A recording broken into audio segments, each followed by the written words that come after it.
apa gereja? Ini abang, kok saya agama Islam Betawi. Kita dibohongin selama 10 tahun, pembohong lagi. Ada apa dengan gereja, Pak? Masalahnya Jokowi itu Cina banyak. Kita dibudakin zaman Soeharto, Cina lagi, jangan sampai Cina lagi. Nah, itu rasis itu. Zaman Soeharto nggak ada kecurangan sah. Presiden, ini pembohong. Bohongin rakyat, tau nggak? Kita akan mendeklarasikan kemenangan, amin, dengan perincian sebagai berikut. Anies mendapatkan suara 54%.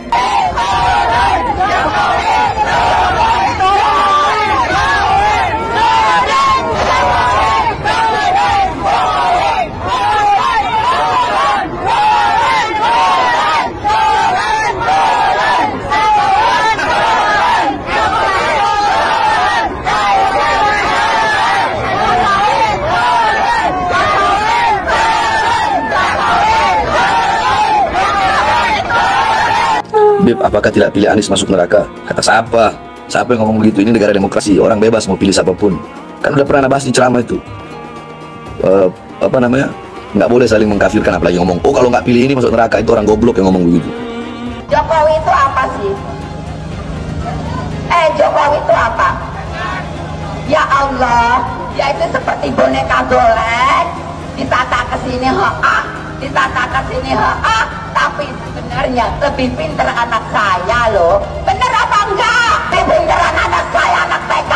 Masa 1 ditambah 1 berapa? Dia bilang 11. 1 ditambah 1 buat 11. Otaknya di mana? Otaknya di mana? Goblok kalian, tolol kalian. Ngaku profesor. Masa 1 tambah 1 buat 11? Goblok apa enggak? Tolol apa enggak? Saya menentang politik identitas karena bagi saya politik identitas dengan membawa-bawa agama itu mempermainkan agama. Mengajak-ngajak orang untuk ikut demi agama, padahal yang ngajak ini sebetulnya mencari dunia, yaitu jabatan dunia. Kepada orang banyak katanya ngajak-ngajak, kalau ikut saya masuk surga, nyoblos saya masuk surga. Tidak nyoblos saya neraka, tidak berhak disalati kalau mati misalnya. Ini mempermainkan agama. Mau jadi apa kita tanpa amin? Mau jadi apa kita tanpa amin? Mau jadi apa kita semua tanpa amin? Apa kata dunia Indonesia tanpa amin? Alhamdulillahirrahmanirrahim. Emang yang punya surga kelompoknya pendukung Pak Anies? Hah? Iya. Ngapain lama-lama di dunia? Ngapain? Kalau katanya dijamin masuk surga, pihak kami 01 sudah menang, tapi dikelebongkan. Biadab KPU, biadab KPU. Jangan pengatas KPU, kalian keluar. Jangan jadi pecundang. Kalian tuh pecundang. Kemarin 2019 kami asli membela Prabowo, kami jadi gembel, kami tidur di jalanan pakai kardus. Tapi aku perjuangkan, dia akhirnya masuk ke tumberan yang sama. Dia apa? Dia nggak tahan dengan oposisi. Sekarang aku perjuangkan 01. Aku perjuangkan Anies Baswedan. Kami perjuangkan Bapak Anies Baswedan itu udah menang. Lawan dia. Lawan. KPU. Dengarkan suara hati rakyat. Jangan pernah membuka pembicaraan atau berdebat dengan pendukung 01 karena capek, beneran capek. Mereka itu kalau berdebat nggak apple to apple, selalu bawa-bawa agama, seolah-olah mereka mengkotak-kotakan dirinya sebagai pendukung dengan agamanya yang kuat dan lebih soleh daripada pendukung paslon-paslon yang lain. Jadi kan percuma ya, kalau kita berdebat pun tidak debat yang nyambung. Kan mereka ini kemarin bilang bahwa Anies Baswedan ini Imam Mahdi. Terus kemarin kampanye juga bilang bahwa malaikat Jibril sudah merestui Anies Baswedan ini sebagai hambanya Allah yang ditunjuk untuk memimpin negara ini. Nanti lama-lama mereka dipanggil sama malaikat Israel. Suara Anda jangan mau dibeli, itu menguntungkan oli. Marilah kita tegakkan demo. Indonesia bukan milik dinasti. Indonesia bukan milik. Gak belok-belok, gak belok-belok. Udah milih Anies masuk neraka. Ya, emangnya Anies malaikat? Emangnya Anies Allah? Dia juga belum tentu di belakang kita mah. Kan ya, anaknya aja boro-boro pakai jilbab, Ibu. Anaknya aja nggak pakai jilbab. Iya. Nih, masalah surga dan neraka hanya Allah yang tahu. Barangkali jangan salah, Prabowo kan haji. Jangan merasa dia paling hebat. Jangan jual-belikan agama. Kita capres-capres aja. Nasional. Tapi viralin. Gitu. Indonesia aku maju. Bisa aja ya nggak? Sekarang berubah, apa yang dirubah? Purwakarta ya Purwakarta aja, nggak bisa ada jadi yang lain-lain. Harus maju. Bukan dirubah, dimajukan. Ya nggak? Capek-capek belajar agama, capresnya Imam Mahdi. Bener aja, rugi dong. Yaitu Abah mengutus 1000 malaikat. 1000 malaikat. Dari 1000 malaikat, yang satu malaikat membawa 1000 malaikat. Berapa itu di jumlahnya? 1 juta. Kita akan mencoblos pilihan Allah dan Rasulnya. Siapa Imam Mahdi? Profesor Dr. Anies Rashid Baswedan. Itu Imam Al-Mahdi. Al-Imam Al-Mahdi 2024 memenangkan Anies Baswedan. Kenapa? Imam Mahdi semua sedunia kalau haram tidak mendukung Anies untuk Presiden Indonesia 2024, Dajjal. Kalau tidak memenang Anies Baswedan untuk Presiden 2024, Dajjal. Catat itu, amin menang wajib, amin kalah dosa. Secara eksplisit ditulis dalam Al-Quran. Quran surah Al-Qasas ayat 26, Quran surah Asy-Syu'ara ayat 107, 125, 143, 162, 178, 193. Quran surah Ad-Dukhan ayat 18, ayat 51, Quran surah At-Takwir ayat 21, dan Quran surah At-Tin ayat 3. Tepuk tangan untuk kemenangan amin. Amin menang, amin kalah. Catat itu, amin menang wajib, amin kalah dosa. Kata amin disebut 14 kali di dalam Al-Quran, terdapat di dalam 8 surah. Insya Allah ini menjadi isyarat bahwa pada tanggal 14 Februari 2024 Bapak Anies akan menjadi presiden yang ke-8 dan Pak Muhaimin akan menjadi wakil presiden yang ke-14. Tepuk tangan. Amin menang, amin kalah dosa. Hidup amin, hidup amin, caplos amin, menangkan amin, amin menang 1 putaran, amin, amin menang wajib, amin kalah dosa, amin menang, amin kalah dosa. PKB sekarang, PKB-nya itu yang diambil Muhaimin Iskandar dicuri. Yang sudah mendukung Anies sebagai presiden harus dipertanyakan keislamannya. Hamba itu namanya Anies Baswedan. Dia akan panggil malaikat Jibril. Wahai Jibril, aku mencintai hambaku yang insya Allah namanya Anies Baswedan.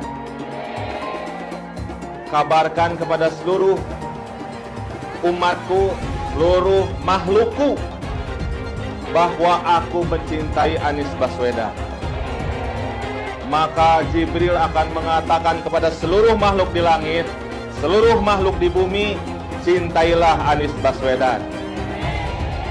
Maka insya Allah makhluk di langit dan makhluk di bumi semuanya akan mencintai Anies Baswedan dan mendoakan pada 14 Februari insya Allah Anies Baswedan Presiden Republik Indonesia. Siap Bekasi memenangkan Anies Baswedan 80%? Siap menang satu putaran? Saya tidak mau pemimpin masa depan menyalahkan angin di kemudian hari. Anda kalau nyindir lain kali jangan pakai angin, Mas. Mau bilang lagi, jangan salahkan angin. Saya kan sampaikan soal angin ya kemarin. Angin tak ada KTP-nya. Angin itu bergerak dari sana sini. Ketika polutan yang muncul dari pembangkit listrik tenaga uap mengalir ke Jakarta, maka Jakarta punya indikator, karena itu Jakarta mengatakan ada polusi udara. Ketika anginnya bergerak ke arah Lampung, ke arah Sumatera, ke arah Laut Jawa, di sana tidak ada alat monitor. Ada orang yang bilang jangan cerita soal angin, maka dia tidak menghormati ilmu pengetahuan. Milih Anies dan Imin setidaknya sudah menyelamatkan Indonesia dari kehancuran. Gus Dur saja dikudetanya, apalagi rakyat. Yang satu memang jago kata-kata, jago beretorika, nggak kelawan kalau soal kata-kata. Kalau PKB sekarang bukan PKB Gus Dur, ini PKB Caimin. Jadi beda, PKB-nya sudah beda. Jadi nggak bisa lagi menurut saya, memang masih tetap jualan nama Gus Dur, itu ada larangannya jelas sekali. Tapi ya namanya orang masih mencuri-curi, kebiasaan kayaknya mencuri-curi. Mencuri partai, sekarang mencuri gambar. Gus Dur pendiri partai, orang yang dikatakan oleh Caimin sebagai guru politiknya, malah dikudeta, apalagi rakyat. Susah kan mau milih pemimpin seperti itu nanti? Pemilihan Gubernur DKI Jakarta yang kemudian memenangkan Saudara Anies Rashid Baswedan sebagai gubernur saat itu juga tidak lepas dari peran dan kedudukan dari HTI maupun FPI yang saat itu dianggap punya peran sentral dalam memenangkan Anies Baswedan. Hak konstitusional itu dirampas oleh rejim Jokowi. Kemudian ketika bergulir kekuasaan baru, ada presiden baru, dan Hizbut Tahrir Indonesia dan Front Pembela Islam menuntut kembali haknya, hak konstitusionalnya. Dan kemudian ketika mereka berkuasa, presiden yang didukung Nasdem itu berkuasa, dikembalikan, direstorasi gitu loh. Lah ini wajar. Jadi SKB HTI dikembalikan, ya SKTP dikembalikan, kemudian kita hidup damai, HTI dikasih porsinya. Apa porsi HTI? Pengen ada kadernya jadi menteri. Apa sih salahnya kita umat Islam mengatur negeri ini dengan syariah kita? Belum lama ini ada kabar yang seram terkait ormas terlarang yang selama ini dikabarkan dekat dengan Anies Baswedan. Akan ada tuntutan besar-besaran kepada Anies untuk memulihkan kedua organisasi tersebut yang sekarang sudah dicap terlarang. Maksudnya, jika Anies jadi presiden, dia kan akan punya kewenangan untuk kembali memberikan izin pada ormas terlarang itu. Karena mereka ini sudah berjuang habis-habisan untuk mendukung Anies. Gimana kalau Anies menolak tuntutan itu? Tentu akan ada demo besar-besaran. Mungkin bahkan akan ada gelombang demo berjilid-jilid karena mereka telah dikecewakan oleh Anies, padahal sudah didukung dari awal. Ini mengingatkan kita pada fakta bahwa dua ormas ini dulu juga getol mendukung Anies pada Pilgub Jakarta 2017 yang lalu. Mereka memobilisasi massa dengan menggunakan politik sara, sehingga akhirnya Ahok kalah karena gempuran kekuatan politik identitas itu. Jangan sampai Indonesia jatuh ke tangan pembohong. Jangan sampai Indonesia jatuh ke tangan Anies Baswedan. Anies pintar asumsi bukan pintar bicara, tidak pintar kerja. DKI Jakarta sudah menjadi parameter Anies tidak pantas jadi presiden. Saya mensyukuri kenapa kalah, kenapa ditahan. Saya bersyukur atas itu semua. Saya coba bayangkan ya, kalau seandainya waktu itu kita menang gitu ya, hari ini belum tentu kita bisa nikmati seperti ini. Kita bersyukur 5 tahun Tuhan izinkan, kasih ke orang yang pintar ngomong untuk kerja. Coba kalau kita bayangkan gitu ya, kalau kemarin saya masih jadi gubernur, ini saya udah turun ini. Tapi yang pintar ngomong itu dikira orang hebat kan? Ini Lebih berbahaya tahun 2024. Langsung ketahuan karakternya. Langsung ketahuan itu. Di saya juga ada kutipan Pak di kamar saya Pak. Tulisannya, Jakarta telah mengambil keputusan yang fatal. Anies bilang dia akan membuka lapangan kerja. Yang dulu janjinya 200.000 lapangan kerja. Ternyata cuma omong kosong, alias cuma janji palsu. Soal pembangunan yang berkelanjutan. Dia bilang di Jakarta dia udah meneruskan yang udah baik. Lu jangan percaya ya, itu ngibul. Faktanya nggak seperti itu loh. Belum lagi nih, program penanggulangan banjir. Jadi di daerah Jakarta itu ada daerah yang sebelumnya udah bebas banjir. Pas Anies mimpin, kok bisa-bisanya daerah itu banjir lagi? Gimana nggak banjir kalau kalinya udah nggak pernah dikeruk sama dibersihin, Pak? Kalau soal Jakarta, gue bisa bicara banyak deh. Jadi gue saksi bobroknya kepemimpinan Anies di Jakarta. Dan gue bisa pastiin, omongan manisnya Anies soal apa yang dia lakukan waktu mimpin Jakarta itu banyak ngibulnya. PKI yang kita harapkan, Anies Baswedan yang begitu jelas Islamnya. 4 tahun 8 bulan jadi gubernur. Mana peraturan pergub saja yang melarang migrasi? Mana perda Islam apalagi? Yang akhirnya tidak berani juga menegakkan hukum Islam. Banjir tetap banjir, macet tetap macet, kriminalitas Jakarta. Anda tahu, 2 menit sekali terjadi pencurian. Sekarang orang sedang euforia, dia mau dicapreskan. Bagaimana umat terjebak lagi, bodoh lagi, masuk lagi. Kalau misalnya memang Anies itu mau maju dan dia tekad mau menegakkan hukum Islam dan menyatakan perlawanan, saya penuh. Tapi dia tidak lakukan itu. Bapak Politik Identitas Indonesia Anies Baswedan, Bapak Intoleransi Indonesia Anies Baswedan. Jangan lupakan, jangan terlena, jangan sampai dia pecahkan kita dengan dagangan ayat dan mayatnya. Air itu turun dari langit, turunnya ke atap rumah langsung sumur bor, bukan ke sungai dan ke laut. Jangan hanya konsentrasi pada pembangunan benda-benda mati yang indah difoto dan bisa ditunjukkan dalam 5 tahun hasilnya. Kalau kita mau menilai sebuah janji, maka lihat janjinya, lalu lihat kenyataannya. Dulu janjinya apa ya? Dan ini aneh, betul-betul aneh. Ini bukan kampanye, tapi saya sampaikan sini. Di satu sisi menyiapkan jalur-jalur air untuk dikirim ke laut, di sisi lain di lautnya dipasang dengan pulau reklamasi, tinggal tunggu waktu jadi rob, air balik. Dan ini melawan sunatullah. Kenapa? Air itu turun dari langit ke bumi, bukan ke laut. Harusnya dimasukkan ke dalam bumi, masukkan tanah. Di seluruh dunia air jatuh itu dimasukkan ke tanah. Bukan dialirkan pakai gorong-gorong raksasa ke laut. Jakarta telah mengambil keputusan yang fatal. Bukan banjir, itu memang parkir air. Bukan banjir, itu memang parkir air. Masyarakat berkeliling dengan membawa toa untuk memberitahu semuanya, termasuk sirine. iPhone 82 miliar. Apa alat transportasi yang dimiliki oleh hampir setiap orang? Alat transportasi yang dimiliki semua orang adalah kaki. Kalau seandainya orang Jakarta percaya Pak Anies jadi gubernur pun, saya berani jamin kok dia akan lakukan normalisasi yang sama seperti saya lakukan kok. Gak usah bohong lah. Ketika air sampai di muara, maka siap untuk dipompa ke laut. Pancasila Soekarno, ketuhanan ada di pantai. Anak Tuhan dari mana? Kalau Yesus anak Tuhan, bidangnya siapa? Besok di seluruh wilayah Indonesia akan katakan damai. Iblis hanya menggoda orang yang beriman. Makanya jarang-jarang orang kafir kerasukan setan. Yang kerasukan setan itu orang baik-baik.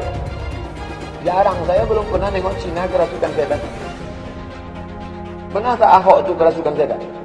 Enggak, setannya juga. Karena sesama setan jarang saling menggoda. Karena di salib itu ada jin kafir. Haleluya. Kepalanya ke kiri apa ke kanan?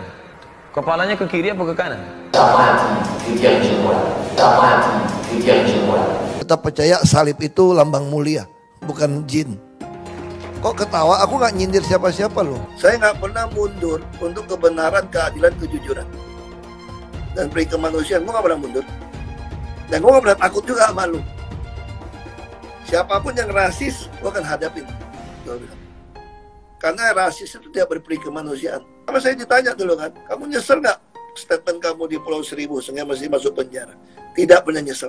Kalau saya mengatakan kebenaran. Anies menuduh Jokowi melakukan penjagalan. Padahal Anies lupa pada rekam jejaknya sendiri di tahun 2017, di mana Anies melakukan penjagalan terhadap Ahok. Semua cara dilakukan, termasuk melakukan politik identitas berbasis agama, sampai-sampai menggunakan kelompok FPI, HTI, dan kelompok intoleran lainnya. Sudah barang pasti, Anies tidak akan melanjutkan program-program Jokowi. Legasi-legasi dari Pak Jokowi akan dihancurkan oleh Anies. Programnya akan diacak-acak oleh Anies Baswedan. Lihat Jakarta, hancur semua. Semisalnya Anies menang, maka Ibu Kota Baru atau IKN nggak akan jalan. Pembangunan akan di-stop. Kita bisa melihat rekam jejak Anies saat menjabat di Jakarta selama 5 tahun. Tidak ada satupun janji yang dipenuhi dan tidak ada kinerja yang bisa dibanggakan. Dari DP 0%, GOC, kelebihan bayar, Formula E, banjir, sumur resapan, jalan rusak, dan gonta-ganti nama jalan. Jika Anies menang, maka FPI dan HTI, Ormas Khilafah, akan kembali.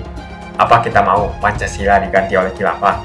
Bagian Indonesia Timur yang mayoritas non-Muslim pasti tidak akan setuju dengan Khilafah. Mungkin Indonesia akan bubar jika Anies memimpin. Perkataan Ahok sudah terbukti dan Jakarta sudah menjadi korban. Jangan biarkan Indonesia menjadi korban kibulan Anies Baswedan. Rencana besar Jokowi, rencana besar dari Presiden Jokowi, rencana besar yang mendorongnya melakukan segala manuver hingga melanggar etika dan bahkan melanggar hukum itu, akhirnya rencana besar dari Pak Jokowi tersebut mulai terkuak. Dan ini memang benar-benar sebuah rencana yang besar dan jangka panjang. Konon nih, dari hasil bacaan para ahlinya politik, apa yang hendak dilakukan oleh Pak Jokowi ini adalah menguasai beberapa partai secara sekaligus. Rencana besar itu mulai terkuak dari hasil Pilpres dan Pileg di tahun 2024 ini. Dengan melihat hasil Pilpres dan Pileg tahun ini, peta dan rencana permainan Pak Jokowi terkuaklah sudah. Pak Jokowi berkeinginan untuk menjadi pemimpin de facto Indonesia buat bertahun-tahun mendatang. Nanti nih presiden dan wakil presiden boleh berganti, tapi semuanya ditentukan dan harus atas restu dari Pak Jokowi. Sang kingmaker tunggal setelah era dari Ibu Mega, Pak Yusuf Kala, Pak Prabowo, dan Pak Surya Paloh lewat. Dia ini ingin membentuk semacam koalisi barisan nasional seperti di Malaysia. Barisan Nasional adalah kumpulan partai politik yang menguasai Malaysia sejak kemerdekaan mereka di tahun 1957 sampai dengan tahun 2018. Selama 61 tahun. Indikasi kuat Pak Jokowi bakal mengambil alih Partai Golkar muncul dari kenaikan suara partai tersebut yang mengejutkan pada Pileg 2024 ini. Jauh melesat dari hasil-hasil survei terakhir yang memprediksi partai yang berkuasa di era Orde Baru tersebut bakal mentok hanya mendapatkan sekitar 10% suara saja. Jadi konon, ini menurut analisa yang mulai santer beredar ya. Rencana pertama Pak Jokowi adalah menguasai Partai Golkar. Bahkan kabarnya nih, Pak Jokowi berambisi untuk merebut posisi Ketua Umum Partai Golkar di kongres mereka yang mendatang. Jadi gimana? Apakah kalian udah bisa membayangkan nih Pak Jokowi jadi Ketua Umum Partai Golkar? Posisi yang sekarang ini dipegang sama Pak Erlangga Hartarto. Nanti, kalau nanti Partai Golkar, partai kedua terbesar di parlemen sudah dikuasai, maka Pak Jokowi bakalan merambah ke partai-partai lainnya. Sepertinya, bau-baunya sih, sudah mengalir dana besar ke para caleg Partai Golkar buat mendongkrak perolehan suara dari partai tersebut. Dan sebaliknya, para caleg Partai Gerindra tidak mendapat sokongan amunisi yang memadai buat memenangkan Pileg. Dan pada kenyataannya, Golkar bisa mendapatkan 15% lebih suara, menjadi juara kedua di bawah PDI Perjuangan. Dan sanggup mengalahkan Partai Gerindra dari Pak Prabowo yang selama ini diprediksi oleh lembaga-lembaga survei bisa menjadi juara Pileg.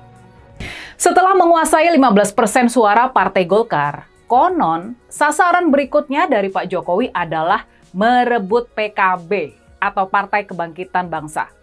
Pak Jokowi berambisi untuk merebut PKB dari Cak Muhaimin Iskandar. Pak Jokowi memang nggak bakalan maju menjadi Ketua Umum PKB.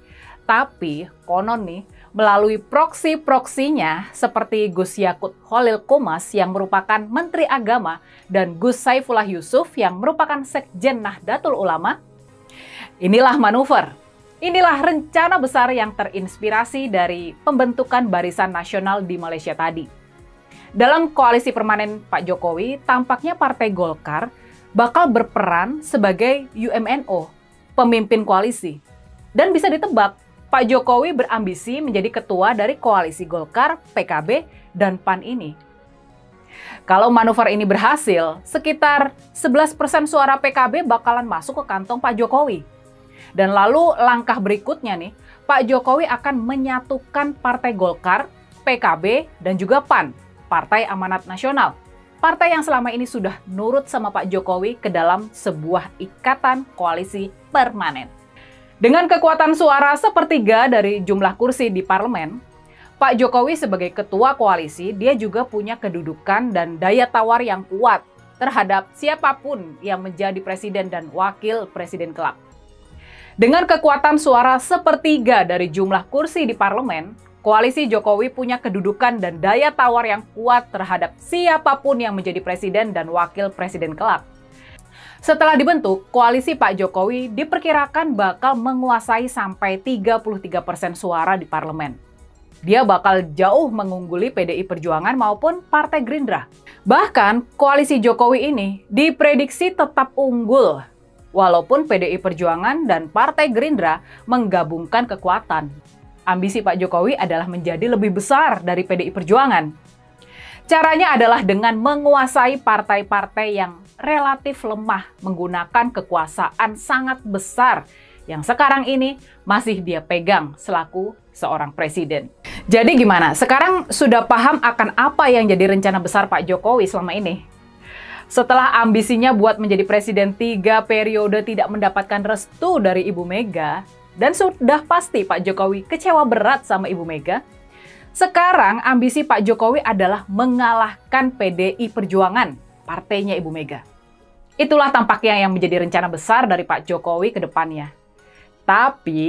Tapinya nih, sudah pasti Ibu Mega, Pak Prabowo, Pak Yusuf Kalla, Pak Surya Paloh, dan juga Pak SBY nggak bakalan tinggal diam untuk menghadapi ancaman dari Pak Jokowi ini.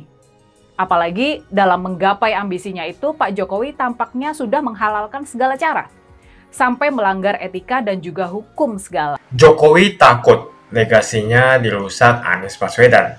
Lihat Jakarta, hancur semua. Lihat saja misalnya di Jakarta. Anies menghancurkan semuanya. Legasi-legasi dari Pak Jokowi akan dihancurkan oleh Anies. Programnya akan diacak-acak oleh Anies Baswedan. Wajar-wajar saja jika Jokowi dalam pusaran ketakutan ketika masa kekuasaan berakhir di tahun 2024. Sudah barang pasti, Anies tidak akan melanjutkan program-program Jokowi. Semisalnya Anies menang, maka Ibu Kota Baru atau IKN nggak akan jalan. Pembangunan akan di-stop. Legasi-legasi Jokowi akan hancur. Anies menuduh Jokowi melakukan penjagalan. Padahal Anies lupa pada rekam jejaknya sendiri di tahun 2017, di mana Anies melakukan penjagalan terhadap Ahok. Semua cara dilakukan, termasuk melakukan politik identitas berbasis agama, sampai-sampai menggunakan kelompok FPI, HTI, dan kelompok intoleran lainnya. Anies Baswedan sampai nekat berkoalisi dengan ormas preman berjubah agama. Di tahun 2024, Anies Baswedan akan kembali menggunakan strategi di tahun 2017.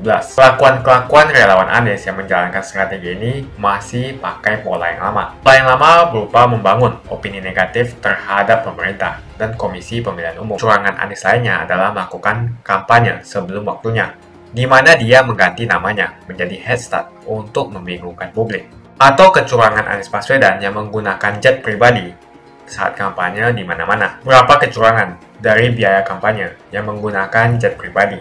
Apakah ini datang dari korupsi BTS yang dilakukan oleh Menkominfo dari Partai Nasdem? Tak main-main kecurangan maling atau korupsi yang dilakukan oleh Johnny G. Plate adalah sebesar 8 triliun rupiah. Suka tidak suka, senang tidak senang, sadar atau tidak sadar, pola Anies Baswedan ini sudah basi. Nampaknya para relawan Anies sudah tak punya cara atau metode lain dalam berkampanye sehingga memainkan strategi playing victim. Memang basi sih strategi ini, tapi sangat terbukti ampuh, apalagi jika ditambahkan dengan jualan isu agama. Kita bisa melihat rekam jejak Anies saat menjabat di Jakarta selama 5 tahun.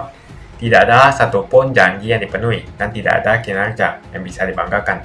Dari DP 0%, OPOC, kelebihan bayar, Formula E, banjir, sumur resapan, jalan rusak, dan gonta-ganti nama jalan. Diketahui Anies pun masih berhutang 100 miliar kepada Sandiaga Uno, dan sampai saat ini belum dibayarkan. Untuk jadi gubernur saja, Anies sampai berhutang 100 miliar kepada Sandiaga Uno, dan belum dibayarkan. Apalagi jadi presiden, berapa triliun yang akan Anies hutangkan? Dan bagaimana Anies bisa membayar utang triliunan itu? Apakah Indonesia siap untuk dijual? Jika Anies menang, maka FPI dan HTI, Ormas Khilafah, akan kembali. Apa kita mau Pancasila diganti oleh Khilafah? Bagian Indonesia Timur yang mayoritas non-Muslim pasti tidak akan setuju dengan Khilafah. Mungkin Indonesia akan bubar jika Anies memimpin. Perkataan Ahok sudah terbukti dan Jakarta sudah menjadi korban. Jangan biarkan Indonesia menjadi korban kibulan Anies Baswedan. Begitu saja opini saya tentang Anies Baswedan. Bagaimana opini kalian? Tuliskan di kolom komentar. Pastikan kalian semua menekan like di video ini. Dan jangan lupa bagikan video ini ke teman dan family Anda supaya mereka semua mengetahui tentang informasi ini. Tekan tombol subscribe dan bunyikan lonceng notifikasi supaya kamu tidak ketinggalan.